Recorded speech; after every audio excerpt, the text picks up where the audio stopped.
The first thing Clara May Riggins felt was heat, dry, crackling heat pressing against her face as the stagecoach door creaked open. The second was shame. Her boot missed the step, and her leg buckled. Pain ripped through her ribs like a whip. She pitched forward, arms scrambling for something solid. The dusty ground rushed up. Gasps cut through the station yard. A woman in a bonnet turned away. A child whispered, "What's wrong with her?" And someone else muttered, "Mail, order bride. Looks like she didn't survive the shipping." Clara didn't hit the ground. Strong arms caught her mid-collapse, steady and sure but not rough. She felt the strength in them, the kind that knew how to hold something broken without making it worse. "I've got you," a voice said, low, unhurried, certain. Clara's fingers clawed at his shirt. She opened her mouth to apologize, but the words got stuck in her throat. Would this stranger see her as damaged goods and let go? Just 3 days ago, out on the open road, the stage had stopped for bandits. First, they took the money. Then, they took what they wanted. One of them had laughed as he slammed the butt of his rifle into her ribs. Another kicked her leg until it stopped moving right. She remembered the rattle of her trunk being torn open, her mother's pearls, her wedding dress, the stack of letters she'd carried from Boston all the way to Dustwater. Gone. The driver hadn't stopped for a doctor. He hadn't stopped at all. Now, the coachman shouted loud enough for everyone to hear, "Who here's come for Eli Cade's bride?" Clara's stomach dropped. She wished the dirt would swallow her whole. The man holding her turned, his body bracing hers as he faced the crowd. "That's her," he said, calm, quiet, definite. Then he looked at her. "I'm Ellie Cade." He didn't say "I'm sorry." He didn't ask if she could stand. He didn't let go. "You carried her like this for 3 days," he said to the driver, and there was a sharpness in his voice now, the kind that could cut a man clean in half. "I had cargo deadlines." Eli didn't respond. He shifted his grip and lifted Clara into his arms. She tried to protest. "I can walk." "You don't have to." That was all he said. The street blurred around her, sun, dust, whispers. Clara pressed her cheek to his shoulder because it was the only steady thing. He smelled like leather and clean earth. "I'm sorry," she whispered, hating how small she sounded. "Don't be." His grip tightened, not rough, just enough to say she was safe. They passed the sheriff's office, the general store, the church with flaking white paint, then a narrow building with a faded sign, Josiah Bell, Minister and Healer. Eli didn't knock. He walked straight in. The old reverend looked up from his table of herbs and jars. "Dear, look," he said softly. "Set her down there. Easy now." The room was cramped but clean. Light filtered through gauze-curtained windows. A cloth-covered table served as a makeshift bed. "I'll need some privacy." Eli didn't budge. "She's hurt. She's scared. She won't sit alone," the reverend said. Clara's voice came out without thinking. "Please stay." That stopped the reverend. He nodded once and went to work. He checked her ribs, brow, and wrist. "Nothing broken," he muttered, though the bruising would make breathing hard. "Legs bad but not ruined. She needs rest, water, and for God's sake food." He handed Eli a bottle of laudanum for the pain and a tonic for strength. Then he turned to Clara. "Where were you headed, girl?" Her voice was dry. "To be married." "Still plan to." Clara didn't answer. Josiah nodded like that was enough. Eli stood silent until the reverend was done wrapping her leg. Then he asked, "Where should she stay?" Josiah's eyes narrowed. "Town talks fast." Eli didn't blink. "Boarding house. With a chaperone. Until the wedding." Clara felt fire rise in her chest. "I didn't come this far to be tucked away, like a broken package." Eli turned to her. "If you've changed your mind," she said, holding his gaze, "tell me now. I'd rather hear the truth than be pitied." He stepped closer, eyes never leaving hers. "I want you with me, not out of pity, because you belong in my home." The reverend raised his brows, but said nothing. By sundown, Mrs. Crane arrived. Kind eyes spined like a fence-post. She didn't treat Clara like glass. She helped her into a clean nightdress and fed her stew in slow, warm bites. Later, when the lamp burned low, Eli stepped into the doorway. He held his hat like he didn't know where to put it. "You're safe here," he said, voice rough. "You're home now." Clara swallowed, her voice trembled. "Are they still out there? The ones who—" His eyes flicked to the dark window. "Yes," he said, "and I ride tonight." He didn't sleep before he rode. Clara watched him from the doorway, ribs aching with each breath she tried to hide. Mrs. Crane handed him coffee and a biscuit. He barely tasted it. He checked the cinch on his saddle twice. Then he stood at the porch rail and looked back at the house at her. "You rest," he said. "I'll be back." "When?" He hesitated soon. Then he was gone, hooves fading into the open land, dust rising behind him. Clara stood there long after the noise was gone, one hand pressed to the door frame. The quiet that followed was too wide, too heavy. Inside, Mrs. Crane tended her leg again, made her sip water, counted her breaths when Clara couldn't. But when noon passed, and the sky leaned west, something cold started crawling up Clara's spine. She sat still for a long time, telling herself she had survived worse than waiting. She told herself Eiley was careful. She told herself she could trust a man who caught her without asking for anything in return. Still, the hours stretched thin. The wind shifted, and Clara realized something terrifying and new. She didn't want him to be a hero. She just wanted him to come back. "If he never returns, what part of me stays behind with him?" The wind hadn't stopped all night. It whistled under the eaves and rattled the window panes, carrying dust and dry leaves that scraped across the porch like nails on wood. Inside the house, Clara lay still in the bed Eli had given her, the one near the morning light, with the soft quilt and the smell of cedar still caught in the seams. She hadn't slept. Every time she closed her eyes, she saw Eli's back receding into the dusk, the way he'd checked his saddle like a man preparing not just for a ride, but for something he couldn't name. He could be dead already, she thought.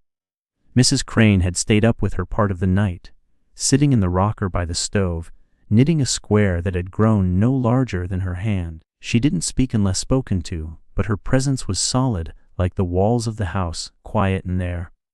Clara was grateful for it. Now, at daybreak, Mrs. Crane placed a mug of weak coffee on the bedside table and sat without a word. Clara took a sip, her hand trembling slightly. "Will he come back?" Clara asked, voice hoarse. Mrs. Crane looked up, knitting paused. "Men like Eli don't ride out just to look brave," she said. "They ride because they have something to protect." Clara nodded, but the words didn't settle. She wasn't sure she was something worth protecting. Not after what had happened. Not after what she'd lost. She spent the day trying to be useful, helping to fold linen, sorting the small stack of books by the fireplace, even wiping the dust from the windows with her good arm. But her leg ached and her ribs pinched, and every small motion reminded her that she wasn't whole yet. Not really. And still Eli didn't return. By afternoon, she sat on the porch with her shawl wrapped tight, watching the horizon. A pair of buzzards circled low. The sky was flat and white, stretched thin like parchment. Reverend Josiah came around late, carrying a basket with dried herbs and a small loaf of bread. He nodded to Mrs. Crane and greeted Clara with a gentle, "Afternoon, Miss Riggins. It's Clara." She corrected quietly. He sat beside her without asking. "Eli told me about the bandits, and the trunk." "I'm not worried about the trunk." She lied. "You should be," he said almost kindly. "Those letters you carried, that dress, those things are part of your roots. When a tree's been ripped from the ground, even a scrap of root helps it survive." Josiah leaned back. "I've seen plenty of brides come west. Most run back home before the season turns. The ones who stay, they don't do it because life gets easy. They stay because they learn how to stand when it gets hard." Clara didn't know what to say to that. Clara looked down at her hands. "I don't even know if he meant for me to stay." Josiah's gaze flicked toward the road. "You think a man like Eli Cade carries a woman into his home, sets her in his own bed, and rides into trouble for someone he doesn't want? He didn't say it. Maybe he's waiting to see if you mean to stay." Clara didn't answer. As the sun dipped behind the ridge, she limped back inside. The pain medicine dulled her body but not her thoughts. She lay in the dark, eyes wide, thinking of Eli out there somewhere in the scrublands, facing down men who had taken too much from too many. When sleep came, it brought her no rest. Morning broke with the sharp scent of sage and ash in the air. Smoke drifted low from somewhere beyond the ridge, maybe a campfire, maybe something worse. Clara stood by the window, clutching the curtain. A rider came near noon. Not Eli. It was the sheriff, a lean man with lines carved deep around his mouth. He dismounted slow and carried his hat in his hands like it weighed more than a bullet. "Mom," he said, voice quiet. "Cade's all right." Clara sat hard on the nearest chair, breath catching in her throat. "They found the men holed up in a dry ravine. Tried to scatter when we came up on M.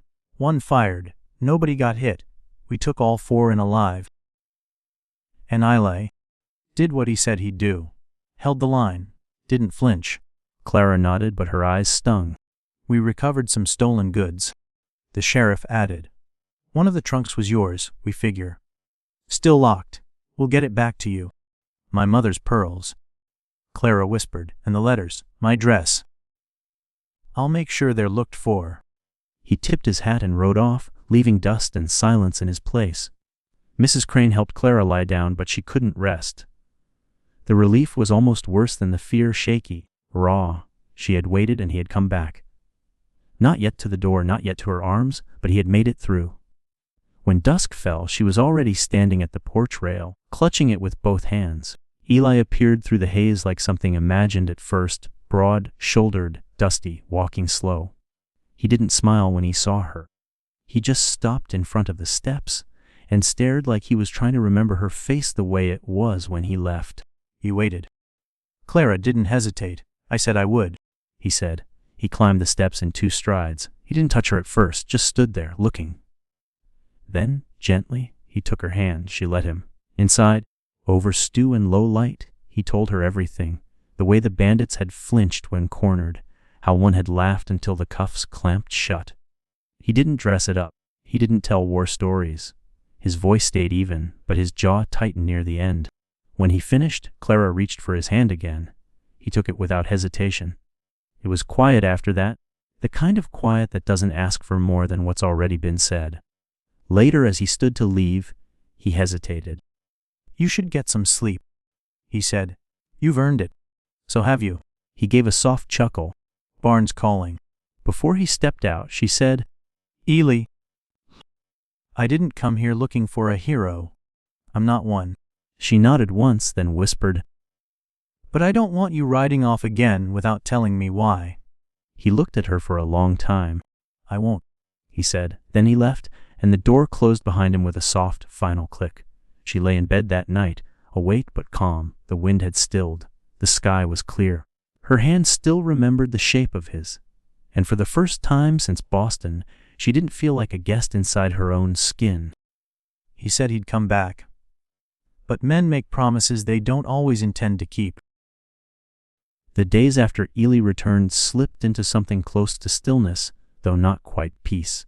Clara spent most mornings on the porch, propped in the wooden rocker with a folded quilt beneath her leg, watching dust settle on the ridge and listening for hoofbeats that never came. Eli was working again, not riding out far, not chasing bandits, but moving through his days with the kind of focus men used when their thoughts were somewhere else. He fixed fences, restacked the hay, mended a harness without speaking much, not cold, just cautious. He hadn't touched her since that night he came back. Hadn't pulled away either. They existed in a strange, tender quiet. Mrs. Crane stayed close. She brewed bitter teas and made Clara eat spoonfuls of soup, even when she wasn't hungry. The older woman didn't hover, but she knew when Clara's breaths turned shallow, when her thoughts drifted too far, and she'd fill the silence with small stories about old neighbors, bad weather, and the stubbornness of men. Clara was grateful for the distraction, but when the sun set and the house stilled, the memories returned. She never spoke of the road, not aloud, not even to Illy. The attack lived beneath her ribs, in her leg, in the way her fingers tensed at sudden noises. The bruises were fading, but the quiet terror hadn't moved an inch. She didn't know what to do with the fact that she had survived. She wasn't sure she knew what surviving meant. On the 4th morning, Reverend Josiah appeared again, this time with a book under one arm and a bundle of wildflowers in the other. He set the flowers on the porch rail. "For the house, not for you," he said lightly. Clara gave him a look. "You're terrible at pretending you don't care." Josiah smiled and sat beside her. He opened the book and thumbed through the pages without reading. "You ever meet a woman named Bertie Hawkins?" Clara shook her head. "Came through Dustwater in '69.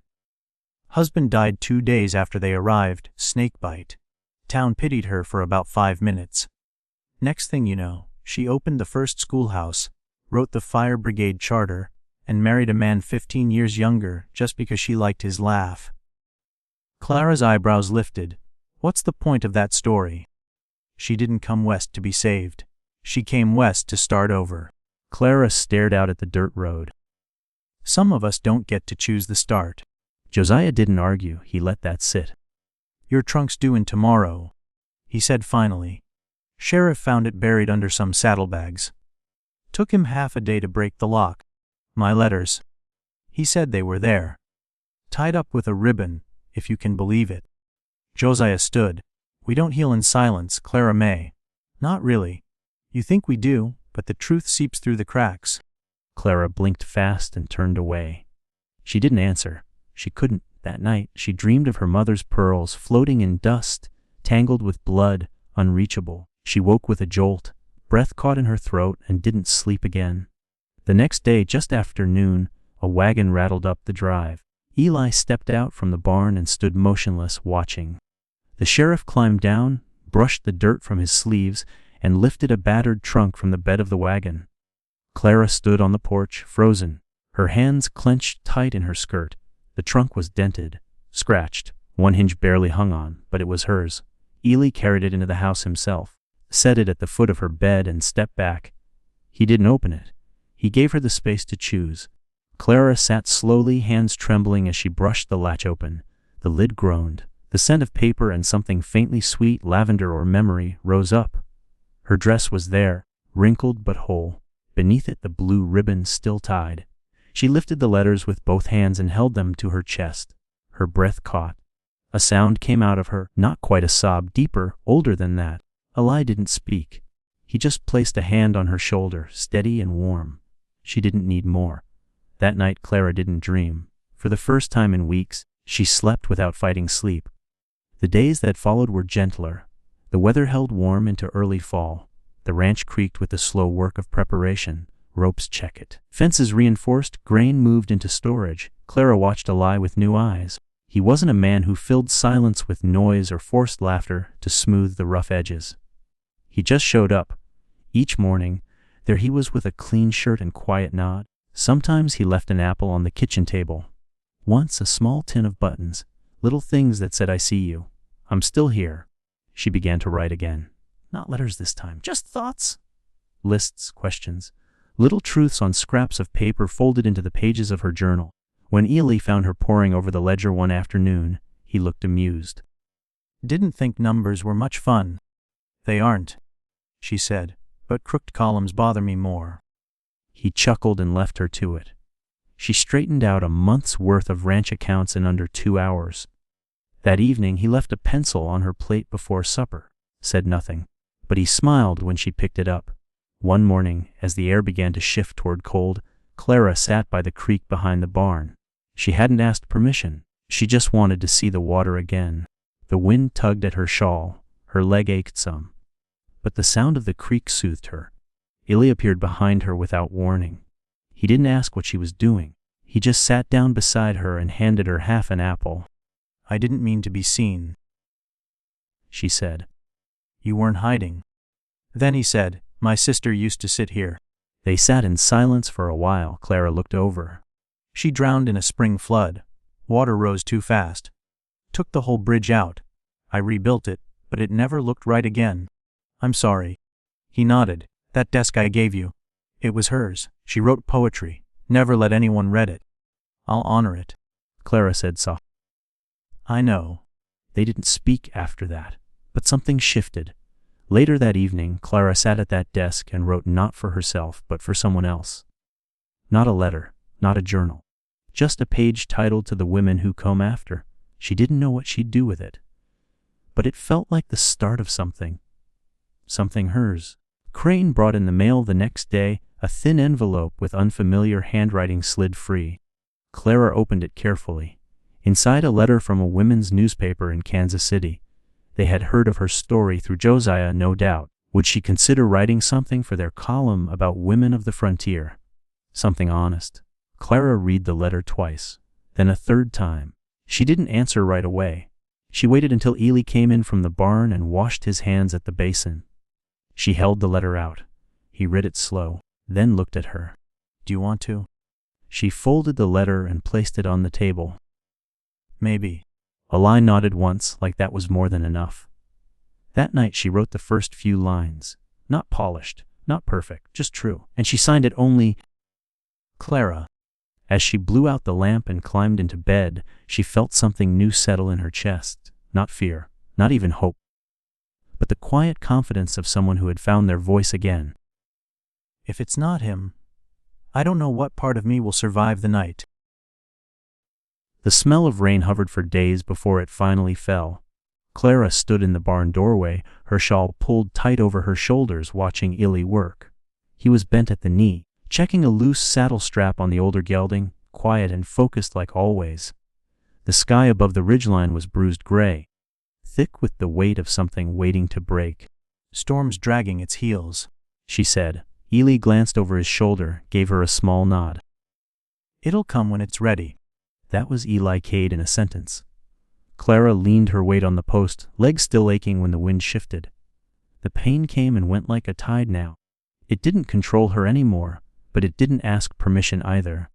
You should be resting, he said, not looking at her.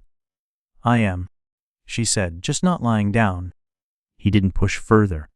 That was another thing about him. He never hovered, never demanded, never made her explain what she wasn't ready to say. She appreciated that more than he knew. Inside the house, Mrs. Crane was peeling apples for a pie that had no occasion. Just a Thursday. Clara had helped core the first few before her hands started trembling. She hadn't said anything. Just passed the knife back and sat by the window, pretending to read. The truth was, her skin still remembered the hands that had bruised her.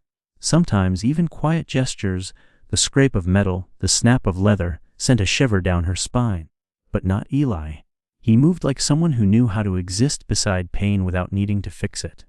That night, after supper, Clara cleared the table and stayed behind as Mrs. Crane retired early. Eli was still in his chair, rubbing his hands together absently, eyes on the fire. Why'd you agree to take me? She asked suddenly. Back at the station. You didn't know me. Weren't expecting me. He didn't answer right away. Just stared into the flames like they held the answer instead. Didn't seem right, leaving you there. He said eventually. You looked like a woman who'd been told to carry too much, and still kept walking. That's not a reason to take someone home. No, he said. It's a reason to make sure they weren't standing alone. She let that sink in. The fire cracked, wind brushed against the shutters. I thought you'd walk away. Eli looked over. Why? She admitted. Because I was ruined. He didn't flinch. You're not. Her voice faltered on the last word. She hated how it sounded in the air. You don't know what happened. I don't need to. She swallowed hard. You don't pity me. No. His tone was firm, quiet steel. Pity's cheap. What I have for you costs something. Silence settled between them again, deeper now. Then she asked, almost a whisper, Are you still planning to marry me? He exhaled slowly. Not if you don't want that. Clara met. I don't want to be tucked away like something breakable. I wouldn't ask you to be. I want to matter. I want to be in the life, not beside it. He nodded once. Then we'll build it that way. Clara stood. I'd rather be honest now than live quiet and bitter. The certainty in his voice didn't feel like a promise. It felt like a fact. Me too. She reached for the tea towel, hands steady for once. Behind her, Eli's voice came low. I want you here. Not because of what you've lost, Clara, but because of who you are, standing up anyway. She turned to face him, heart beating like it had remembered how. Maybe this wasn't a beginning she would have chosen, but it could still be hers. They made the decision in the simplest way, by not walking away from each other. The next morning, Ely told Josiah they would move forward with the wedding. No fuss, no crowd. Mrs. Crane would stay on until then as chaperone, though it was mostly for appearances now. Folks in town will talk, the Reverend warned gently. They already have. Eli replied. Clara didn't care. She woke early, kept the fire going, helped with the chickens when her leg allowed. The house began to feel less like something she'd been placed in and more like something she was building. She found a rhythm. Morning ledger work, afternoon reading, short walks with Mrs. Crane, who never let her pride outrun her healing. Eli came in from the fields each evening with dirt on his boots and a softness in his eyes that made her feel seen, not watched. One day he brought her a folded cloth bundle. Inside was a ledger with blank pages. "You said crook columns bother you." Clara smiled. "They do," he said. "You can keep this one yours." Later, as she smoothed the cover and wrote her name inside, something settled in her chest. Not like closure, more like permission. The town didn't throw stones, but they didn't smile much either. Clara went to the general store with Mrs. Crane. People paused. Some nodded politely. One man looked away. A boy tipped his hat and ran. That was enough. At home, Eli didn't ask what they'd said. He just laid a hand on her back when she returned and went back to fixing a broken gate hinge. Clara watched him work, then fetched the oil can before he could ask. "You ever stop?" she asked. "Sometimes. When I know someone's watching." She laughed. "Liar." "Little bit?" She handed him the oil. Their fingers brushed. Neither flinched. Later that week, they walked to the edge of the property, where the creek cut through the tall grass. The light was gold, the kind that made shadows stretch and hearts soften. Clara sat on a flat rock, her legs still stiff but stronger now. "This place keeps going," she said, eyes on the water. "Even when it hits trouble." She nodded. "So do we," he replied. He didn't say more. He didn't need to. When they returned, Clara asked if he'd show her how to check the fence line. "You won't be fixing it," he warned. "I can still learn." So he taught her, not fast, not like she was fragile either, just steady, like a partner. And that's what she started to feel like, not a guest, not a charity, but someone meant to be there. One night, as the wind picked up again and the house creaked, Clara stood at the window and watched Eli light the lantern by the barn. He moved like a man who belonged to the land, not conquered it, not ruled it, but knew its moods. She found herself breathing with the rhythm of his steps. When he returned, he didn't say much, took off his coat, nodded toward the fire. Clara stepped forward, sudden and certain. "I want to stay," she said, "if you'll have me." He didn't answer right away. Then he nodded once. "I will have you," he said. There were no vows spoken, no preacher present. But Clara felt something settle inside her bones with those words. Not just the feeling of being chosen, but the deeper, quieter thing, the feeling of being known. The next morning, they sat at the table with Mrs. Crane and made plans, simple ones. A preacher from Red Ridge, a few chairs by the cottonwoods, no speeches, no audience, just truth. Mrs. Crane approved and began writing lists without asking. Clara watched Eli, watched how he moved through the morning like a man who'd made a decision and didn't intend to look back. He passed her the jam jar without speaking, then added, "I'll keep to the barn loft till it's official." Clara raised a brow. "You don't need to." "Maybe not, but it matters." And it did, because it wasn't about decency. It was about intention. Later, as they walked to the barn together, Eli reached for her hand.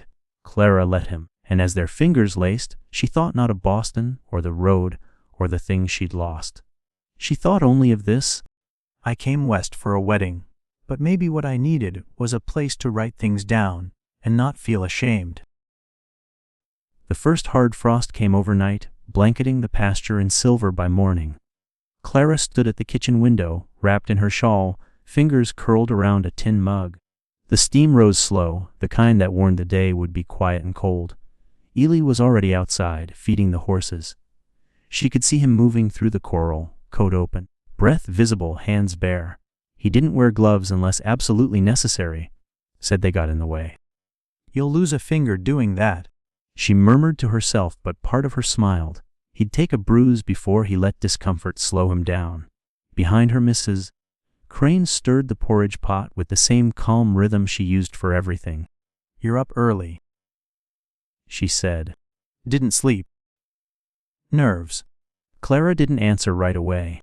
"Maybe. It's not a bad feeling. Just awake." Mrs. Crane chuckled. "That's what it is to have a life again. Makes your bones restless." Clara sipped her coffee. She wasn't sure if it was nerves or something deeper. She hadn't felt this alert since before Boston fell quiet after her father died. This was a different kind of energy, like standing on the edge of something not frightening but wide. Later that morning, Eli walked in with a folded paper. "You've got a letter," he said, holding it out like it might bite. Clara took it and opened the envelope slowly. The handwriting was unfamiliar, elegant, and a bit formal. She read the first few lines aloud. "Dear Miss Riggins, your recent submission has stirred something sincere in our readers. If you're willing, we'd be honored to publish a monthly column on the life of frontier women." She stopped. Her breath caught. Eli waited.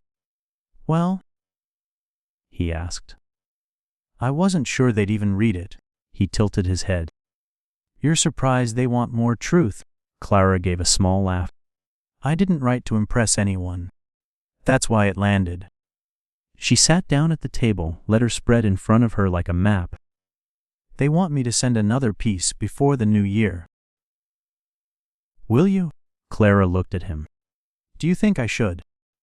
"I think you already know you will," Eli said. "You just needed someone to say it out loud." She folded the letter. "Then say it. Write the damn thing," he said, smiling now. She did.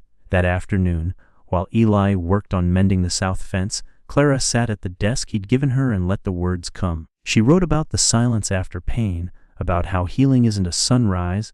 It's 100 dawns that barely feel different until you realize it doesn't hurt to breathe anymore. She wrote about the way women survived not by steel, but by choosing to keep going. She signed it plainly Clara Riggins, Dustwater, Texas. When she finished, she didn't reread it. She just folded the pages, slid them into an envelope, and handed them to Eli to post the next time he went to town. "You don't even want to check it?" he asked. "No," she said. "If it's honest, it's already right." The next few weeks found a new rhythm. Clara helped with light ranch work, sorting supplies, checking inventory, keeping the ledger balanced. She found peace in the order of things, in numbers that lined up and hay counted by the bale. Eli worked beside her without trying to take over. He let her stumble, let her learn. Some evenings he brought her small things, a sprig of sage, a feather he found on the trail. Once, a rock with a band of red clay running through it. "It looked like it had a story," he said. She placed it on the desk beside her letters. One morning, a rider brought back the trunk they'd found with the rest of her things. A shawl she thought was lost, a book she hadn't read in years. Her mother's pearls, still wrapped in cloth. She didn't cry this time. She sat very still and let the weight of it settle. Eli stood nearby, hands in his pockets, waiting. After a long moment, she looked up. "Thank you," she said, "for giving me the space to come back to myself." He nodded. "Didn't seem right to rush you. I wouldn't have let you. That's why I didn't try." They began to plan the wedding with no real ceremony. No dresses ordered, no grand invitations, just a date, a place, and a preacher willing to stand under the cottonwoods with them. Mrs. Crane handled the details, food, linens, the preacher's travel. Clara focused on the small things. She mended her dress, stitched new buttons, cleaned the lace with lemon water and patience. Eli cleaned the porch, sharpened his razors, bought new boots without saying why. They didn't speak in grand declarations. Just gestures. The morning light filtered through the kitchen more softly now. The cold outside made everything inside feel more intentional. Even the silences had warmth. One evening, Clara asked if he'd show her the old barn ledger, see how things were kept before she arrived. Eli handed it to her without question. She spent 2 hours fixing the numbers, cursing under her breath.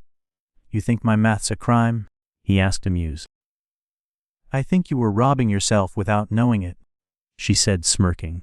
He leaned against the doorframe. "That's why you're here. To fix your columns. To see what I missed." She met his eyes. "You didn't miss me. I wasn't even on the page yet." He didn't argue, just walked over and kissed her hand. The evening before the wedding, the wind kicked up hard. Eli slept in the barn loft again, though Mrs. Crane teased him relentlessly about it. Clara lay awake, staring at the dark ceiling. Her ribs didn't ache like they used to. Her legs still pulled, but she didn't limp as badly. She whispered, "I don't need to be saved." More than the body, it was her heart she noticed now, how it beat steady, how it no longer flinched at every sound in the night. She rose quietly, pulled on her shawl, and stepped outside. The air smelled like frost and earth. A single lantern glowed in the barn window. Clara walked to the cottonwood where the vows would be said tomorrow. She stood beneath it, hands clasped, wind catching her hair. From behind her, a voice said, "I never thought you did." Eli stood there, coat pulled tight, eyes soft. "I just wanted to stand where you could lean if you needed to." Clara nodded. "That's enough," he said. They didn't touch. They didn't speak again. They just stood side by side, letting the wind move around them like a witness. Clara looked toward the dark hills and thought of the road she'd traveled, the fear, the loss, the long silence after pain. And she realized she hadn't been rebuilt. She'd been rewritten. "He caught me when I was falling. Now it's my turn to hold him steady." The wedding was small, just as they planned. A few chairs under the cottonwood. Mrs. Crane standing tall in a blue shawl. Reverend Josiah reading from a small, worn Bible with the corners curled in. Clara wore her mother's pearls, cleaned but unpolished. The dress was mended with hands that still trembled sometimes, but the seams held. She had stitched them herself, thread by thread, like she was sewing her name into something that would last. Eli waited with quiet stillness, hands clasped behind his back, coat brushed clean. His hair wouldn't lie flat no matter what he tried, and Clara smiled when she saw it. He looked exactly like the man who had caught her when she fell, and completely different all at once. When she stepped into the clearing, the wind softened, like it had been holding its breath. They stood close enough to feel the warmth between them. Josiah didn't preach, just said, "Say what you mean, and mean what you say." Clara went first, her voice didn't shake. "I promise partnership, not perfection. I promise truth, even when it's hard. And I promise to stand beside you, not behind." Eli followed. "I promise respect before comfort, protection without control, and to see you every day, not just today." They exchanged simple rings. The kiss was brief but sure. Someone clapped. Someone else cried. Clara didn't look to see who. She only looked at Eli. They ate stew and cornbread. Mrs. Crane passed around dried apples and didn't let anyone refill their own cups. When dusk came, guests drifted off in twos and threes. No one lingered. Clara stood on the porch, eyes on the fading light. Eli stepped beside her, silent. "You meant every word." He nodded. "So did you?" she said. She smiled and slipped her hand into his. Then, because she asked him to, he carried her across the threshold. The house didn't change. The air didn't shimmer with magic. But the way he looked at her did. That night, they lay beside each other, listening to the fire crackle. Breaths finding a rhythm that felt like the start of something they'd been building long before vows were spoken. The days after were quiet in the way that mattered. Not boring, just full of motion without noise. They rose early, drank strong coffee, fed the animals. Eli never needed to be reminded of tasks. Clara never asked permission to handle the books. They shared everything except their worst thoughts, and even those began to slip out in pieces. When Clara woke one morning and simply sat by the stove with tears on her face, Eli didn't ask. He made tea, sat with her, and handed her a pencil and blank page. She wrote. He waited. When she finished, she said, "It just sneaks up sometimes." "I know," he said, and she believed him. Weeks passed. One afternoon the wind changed suddenly, sharp and wrong. Eli stood at the window, jaw tight. "Storm's coming. Fence near the wash might not hold." "I'll come." He turned. "No, you shouldn't," Clara said without thinking. "I can't sit here pretending this isn't my life, too." He looked at her a long time, then nodded once. "Wear boots, and tie your hair back." They rode out fast, the wind already clawing at the grass. The sky was a dark bruise overhead. The fence was splintered in two places, stakes leaning like old bones. Together, they worked to brace the posts, driving iron back into half-frozen ground. Clara's hands went raw. Her leg throbbed. But she didn't stop. Eli didn't say thank you. He didn't have to. When they finished, soaked and filthy, he looked at her with pride so quiet it felt sacred. They rode back soaked to the skin. At the porch, Clara turned and looked at the house, at the lamps still glowing inside, at the soft outline of Mrs. Crane waiting with towels and scoldings. She laughed, sudden and breathless. Eli raised an eyebrow. "You lose something out there." "No," she said. "I think I found something." That night, as they lay together and listened to the rain drum the roof, Eli spoke without preamble. "I worry," he said. So do I, she answered.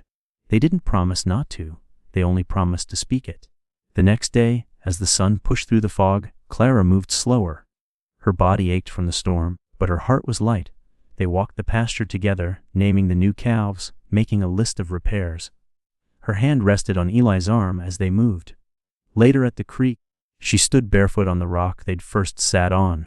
"This place makes more sense now," she said. "Not because it's easy, because it holds steady." Eli nodded. "So do you?" She looked down at her hands, weathered now, lined with work. "I feel like I've earned this skin." "You have," he said. The next morning, Clara stirred before dawn, a strange fullness in her chest, a kind of fluttering low in her belly. She pressed her hand there, unsure. Later that week, she visited Josiah under the guise of delivering fresh eggs. After his usual fussing, he gave her a long look. "Well," he said, "seems Dustwater might be getting a new citizen." Clara stared. "You're sure?" He nodded. "Sure enough." She walked home in silence, dust clinging to her skirt, wind tugging at her thoughts. Eli met her at the fence line. One look at her face and he stilled. "What is it?" She stepped forward, took his hand, placed it over the spot just beneath her ribs. "I don't know how," she whispered, "but I think it's starting." He didn't speak, just stood there, hand warm against her. When he finally looked up, his eyes were wide with something unspoken. "Hello," he said softly to the life he couldn't yet see, and Clara felt the world shift again, not violently, just enough. "He caught me when I was falling. Now it's my turn to hold him steady." Hope Cade was born on a clear spring evening, when the air smelled of cut grass and the creek ran quick but quiet. Clara labored through the afternoon with her jaw clenched and her hands wrapped tight around Eli's shirt. The contractions came hard and close, like the sky itself was pushing with her.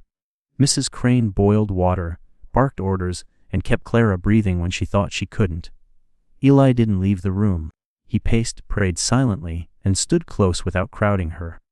When her strength faltered, he held her gaze and said, "You've done harder things."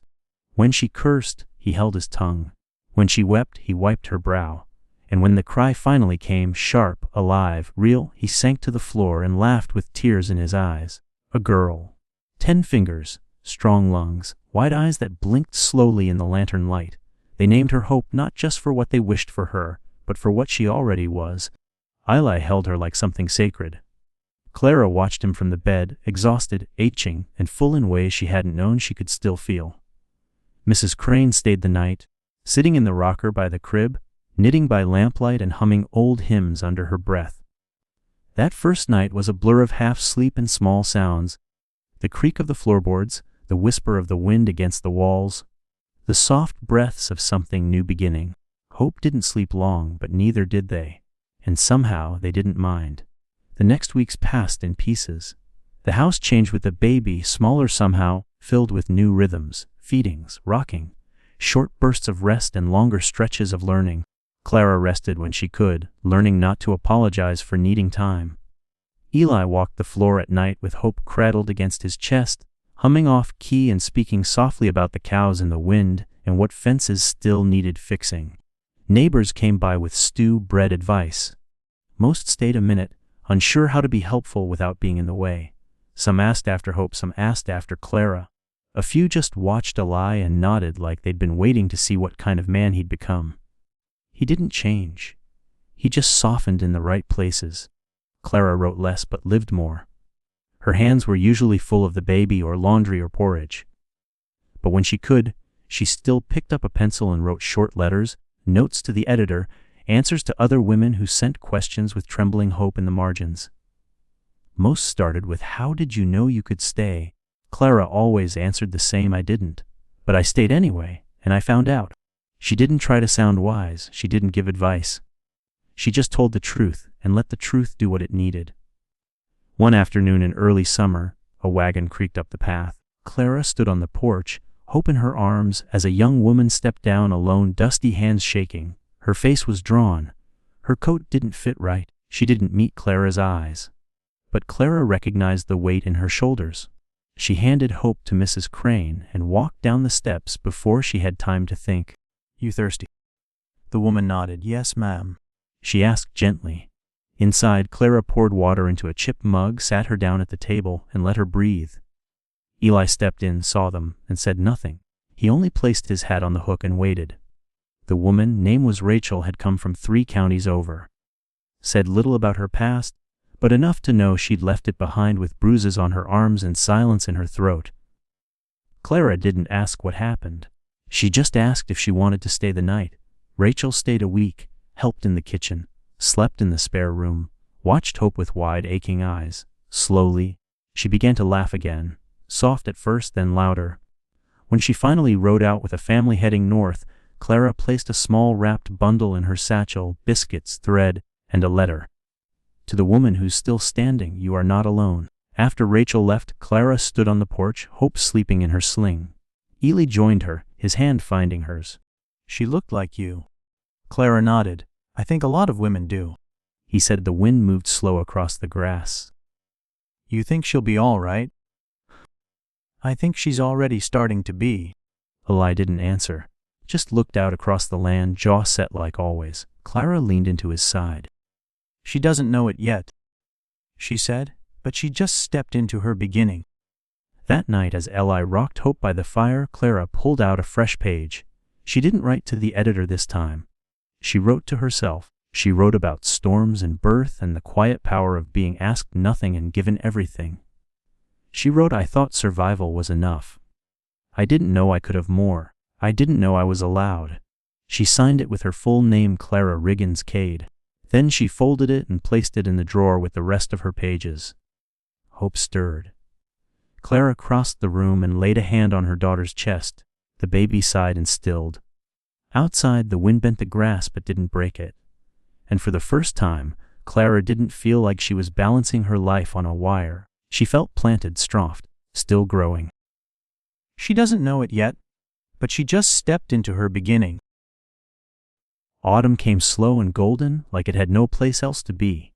The cottonwood leaves turned brittle and bright, dropping one by one, littering the path to the creek where Clara now walked each morning with Hope balanced on her hip.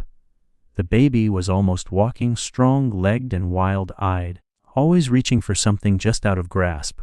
Clara let her. She'd learned over time that falling wasn't always a failure. At the house, Ellie split firewood with clean swings, stacking each log with the quiet care of a man who knew what storms could come. He worked slower these days, not from age, but from intention. He paused more often, looked longer at things, said less and meant it more. The ranch was steady, the books balanced, the animals fed. There were no emergencies, only weather and work, and the way the two always danced around each other. Peace had found them, not loudly, not all at once, but in small honest hours that stacked into days. Inside, the desk by the window was filled with Clara's letters. Some sent, some kept. One had been published in a larger city paper, and then another. Women from all across the territory had written back, wives, widows, runaways, mothers, daughters. They didn't ask for advice. They just wanted to be heard. Clara answered when she could. Never with more than she had, never with less than the truth.